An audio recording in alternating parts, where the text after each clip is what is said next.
During my childhood, my family was like a drop of water in a vast river, never remaining in one location for long.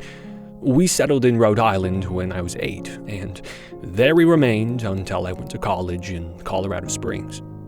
Most of my memories are rooted in Rhode Island, but there are fragments in the attic of my brain which belong to the various homes we had lived in when I was much younger. Now, most of these memories are unclear and pointless. Chasing after another boy in the backyard of a house in North Carolina, trying to build a raft to float on the creek behind the apartment we rented in Pennsylvania, and so on. But there is one set of memories which remains as clear as glass, as though they were just made yesterday. I often wonder whether these memories are simply lucid dreams produced by the long sickness I experienced that spring, but in my heart, I know they are real. We were living in a house just outside the bustling metropolis of New Vineyard, Maine. Population 643. It was a large structure, especially for a family of 3. There were a number of rooms that I didn't see in the 5 months we resided there. Now, in some ways it was a waste of space, but it was the only house on the market at the time, at least within an hour's commute to my father's place of work. The day after my 5th birthday, attended by my parents alone, I came down with a fever. The doctor said I had mononucleosis, which meant no rough play and more fever for at least another 3 weeks. It was horrible timing to be bedridden. We were in the process of packing our things to move to Pennsylvania, and most of my things were already packed away in boxes, leaving my room barren. My mother brought me ginger ale and books several times a day, and these served the function of being my primary form of entertainment for the next few weeks. Boredom always loomed just around the corner, waiting to rear its ugly head and compound my misery. I don't exactly recall how I met Mr. Widemouth. I think it was about a week after I was diagnosed with mono. My first memory of the small creature was asking him if he had a name. He told me to call him Mr. Widemouth, because his mouth was large. In fact, everything about him was large in comparison to his body, his head, his eyes, his crooked ears, but his mouth was by far the largest. "You look kind of like a Furby," I said, as he flipped through one of my books. Mr. Widemouth stopped and gave me a puzzled look. "Furby? What's a Furby?" he asked. I shrugged. You know, the toy. The little robot with big ears. You can pet and feed them almost like a real pet. "Oh." Mr. Widemouth resumed his activity. "You don't need one of those. They aren't the same as having a real friend." I remember Mr. Widemouth disappearing every time my mother stopped by to check on me. "I lay under your bed," he later explained. "I don't want your parents to see me, because I'm afraid they won't let us play anymore." We didn't do much during those first few days. Mr. Widemouth just looked at my books, fascinated by the stories and pictures they contained. The 3rd or 4th morning after I met him, he greeted me with a large smile on his face. "I have a new game we can play," he said. "But we have to wait until after your mother comes in to check on you because she can't see us play it. It's a secret game." After my mother delivered more books and soda at the usual time, Mr. Widemouth slipped out from under my bed and tugged at my hand. "We have to go to the room at the end of this hallway," he said. I objected at first, as my parents had forbidden me to leave my bed without their permission, but Mr. Widemouth persisted until I gave in. The room in question had no furniture or wallpaper. Its only distinguishing feature was a window opposite the doorway. Mr. Widemouth darted across the room and gave the window a firm push, flinging it open. He then beckoned me to look out at the ground below. We were on the second story of the house, but it was on a hill, and from this angle the drop was farther than 2 stories, due to the incline. I like to play pretend up here, Mr. Widemouth explained.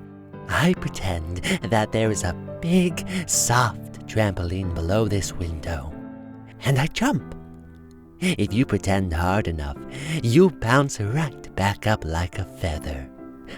I want you to try.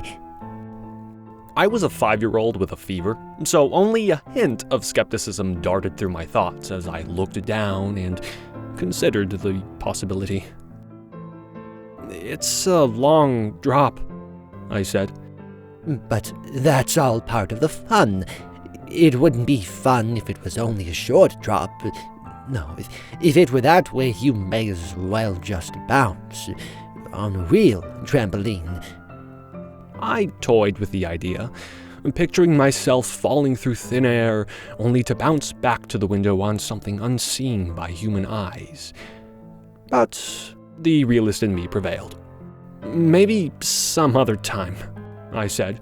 "I don't know if I have enough imagination. I could get hurt." Mr. Widemouth's face contorted into a snarl, but only for a moment. Anger gave way to disappointment. If you say so, he said. He spent the rest of the day under my bed, quiet as a mouse. The following morning, Mr. Widemouth arrived holding a small box. I want to teach you how to juggle, he said.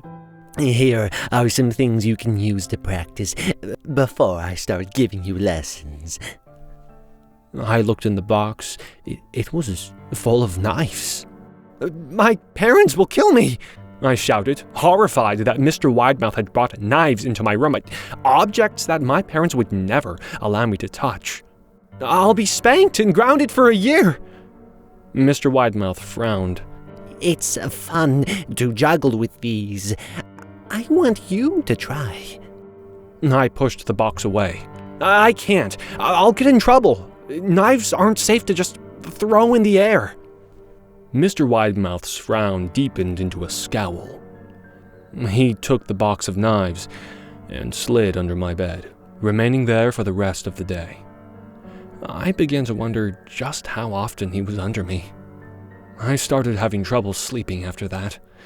Mr. Widemouth often woke me up at night, saying that he put a real trampoline under the window, a big one that I couldn't see in the dark. I always declined and tried to go back to sleep, but Mr. Widemouth persisted. Sometimes he stayed by my side until early in the morning, encouraging me to jump. He wasn't so fun to play with anymore. My mother came to me one morning and told me that I had her permission to walk around outside. She thought the fresh air would be good for me, especially after being confined to my room for so long. Ecstatic, I put on my sneakers and trotted out to the back porch, yearning for the feeling of the sun on my face. Mr. Widemouth was waiting for me. I have something I want you to see, he said. I must have given him a weird look, because he then said, It's safe, I promise. I followed him to the beginning of a deer trail, which ran through the woods behind the house.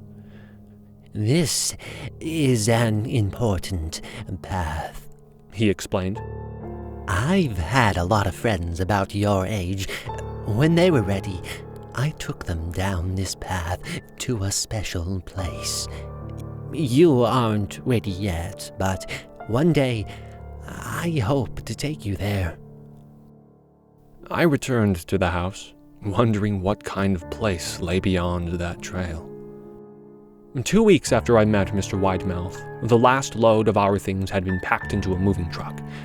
I would be in the cab of that truck, sitting next to my father for the long drive to Pennsylvania.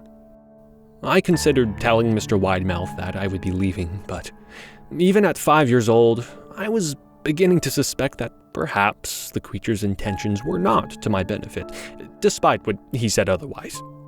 For this reason, I decided to keep my departure a secret. My father and I were in the truck at 4 a.m. He was hoping to make it to Pennsylvania by lunchtime tomorrow, with the help of an endless supply of coffee and a six-pack of energy drinks. He seemed more like a man who was about to run a marathon, rather than one who was about to spend 2 days sitting still. Early enough for you? My father asked, with a hint of sympathy. I nodded and placed my head against the window, hoping for some sleep before the sun came up. I felt my father's hand on my shoulder. This is the last move, son. I promise. I know it's hard for you, as sick as you've been, but once Daddy gets promoted, we can settle down, and you can make some friends. I opened my eyes as we backed out of the driveway. I saw Mr. Widemouth's silhouette in my bedroom window. He stood motionless until the truck was about to turn onto the main road. He gave a pitiful little wave goodbye, steak knife in hand. I didn't wave back. Years later, I returned to New Vineyard. The piece of land our house stood upon was empty, except for the foundation, as the house had burned down a few years after my family left. Out of curiosity, I followed the deer trail that Mr. Widemouth had shown me. Part of me expected him to jump out from behind a tree and scare the living bejesus out of me, but I felt that Mr. Widemouth was gone, somehow tied to the house that no longer existed. The trail ended at the New Vineyard Memorial Cemetery. I noticed that many of the tombstones belonged to children.